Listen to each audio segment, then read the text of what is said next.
बने रहिए BA news live के साथ। खबर हमारी, फैसला आपका।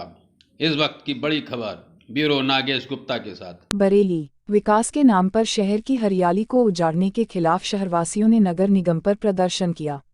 इसमें बड़ी संख्या में हाथों में तख्तियां लिए बरेली कॉलेज के छात्र, शिक्षक, समाजसेवियों ने नारेबाजी कर पेड़ों के कटान पर रोष व्यक्त किया।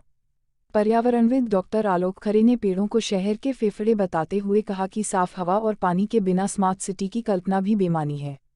जागर के सचिव डॉक्टर प्रदीप ने कहा कि संविधान प्रदत्त लोगों के जीने के अधिकार पर एक कुठाराघात है। वनस्पति विज्ञान की प्रोफेसर डॉक्टर शालिनी सक्सेना ने मनुष्य प्रकृति की उपासना आदि काल से करता आया है। डॉक्टर आशा सिंह ने पेड़ों के बेरहमी से कत्ल को आत्मघाती कदम बताया। एडवोकेट राजेश चौधरी ने कहा कि कोरोना काल में ऑक्सीजन की कमी से करोड़पतियों को भी जान गंवानी पड़ी, फिर भी ऑक्सीजन के नेचुरल स्रोतों पर नगर निगम कुल्हाड़ी चला रहा है।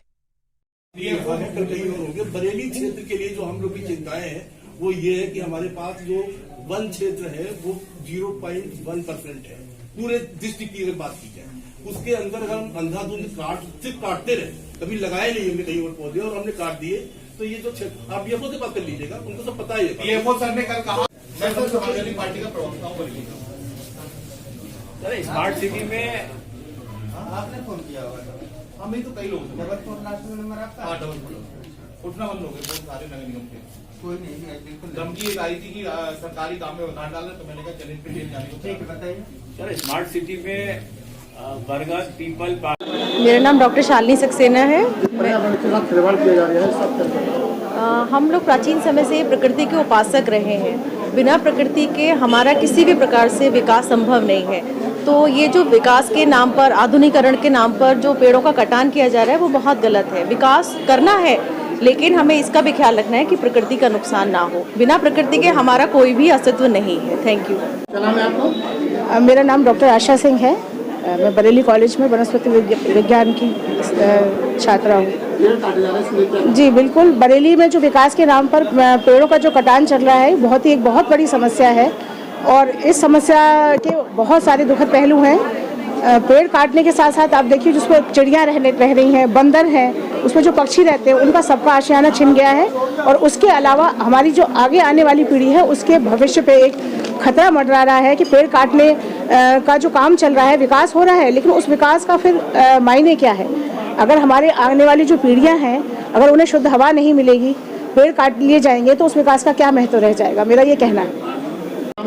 मैं डॉक्टर आलोक खरे हूँ और बरेली कॉलेज में वनस्पति विभाग का विभागाध्यक्ष हूँ। और पेड़ काटे जा रहे हैं, किस तरह से पर्यावरण को नुकसान पहुंचा रहा है? वैसे तो पूरे शहर में एक प्रक्रिया पेड़ काटने की एक लंबे समय से चल रही है। शायद विगत 1 वर्ष से हम लोग लगातार ये देख रहे हैं कि पेड़ काटे जा रहे हैं, लेकिन जो अभी जो वर्तमान समय में ये मुद्दा है, जो हमारा स्टेडियम रोड कहलाता है, उसको चौड़ा किया जा रहा है। और उस रोड के ऊपर शायद जो मैंने देखा है, क्योंकि हमारा रोड वहाँ से निकलना है, कम से कम 100 बहुत से ऐसे वृक्ष हैं जिनकी आयु 100 वर्ष की होगी।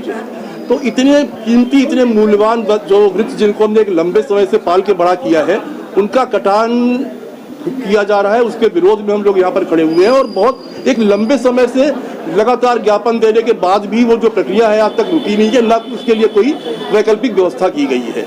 तो ये जो वृक्ष होते हैं, खाली वृक्ष अपने आप में सिर्फ वृक्ष नहीं है, इनके ऊपर एक एक वृक्ष के ऊपर अनेकों प्रजातियों का जीवन और भी निर्भर करता है। बहुत सारी मधुमक्खियां हैं, बहुत सारी चिड़ियां हैं, बहुत सारी अन्य प्रजातियां हैं।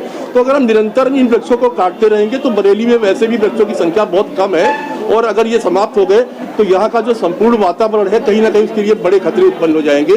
तो नगर निगम या संबंधित जो भी अधिकारी हैं उनको बहुत इस चीज़ का ध्यान रखना है कि हम स्मार्ट सिटी सिर्फ बिल्डिंग बना के नहीं बना पाएंगे। जो है तो हमको साफ पानी चाहिए, साफ हवा चाहिए, उसके लिए सब कुछ अच्छे हेल्थी लोग चाहिए, तभी स्मार्ट सिटी बन सकता है। तो कहीं ना कहीं सिर्फ स्मार्ट सिटी के नाम पर बच्चों का अंधाधुंध जो कटान है वो बर्दाश्त के बाहर है और हम लोग उसी के विरोध में आज यहाँ पर एकत्रित हुए हैं। और हमारा ये धरना प्रदर्शन तब तक जारी रहेगा जब तक ये कटान रुक नहीं जाता।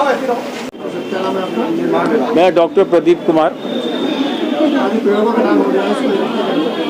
पेड़ों को जो हमारे शहर के फेफड़े, जैसा अभी खरे साहब ने कहा, ये बिल्कुल हकीकत है कि शहर हमारे जहाँ पर पेड़ पहले से ही बहुत कम है, बरेली जिले में सिर्फ 0.01% है।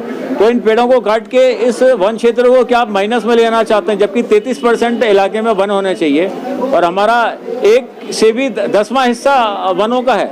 तो शहरी क्षेत्र में जितने भी वृक्ष हैं, पिछले अगस्त में करीब 800 सागवान के पेड़ आपने काट दिए थे नया बस अड्डा बनाने के लिए।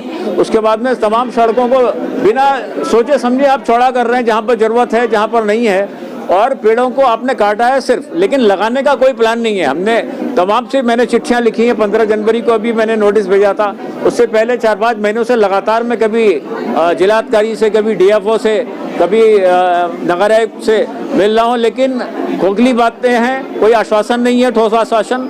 तो हमारा ये कहना है कि हमें किसी भी कीमत पर इस हरियाली को बचाना है। और आज मुझे बड़ी खुशी की बात है कि आज तमाम बुद्धिजीवी लोग समाज के, बरेली कॉलेज के मेरे साथी शिक्षक, छात्र यहाँ पर मौजूद है, और हम इस लड़ाई को अंजाम तक ले जाएंगे। लड़ाई चाहे हमें धरना प्रदर्शन की करनी हो, क्योंकि लोकतंत्र में वो भी हमारा एक हथियार है, और अगर कानूनी लड़ाई की जरूरत पड़ी तो वो भी हम शुरू करेंगे।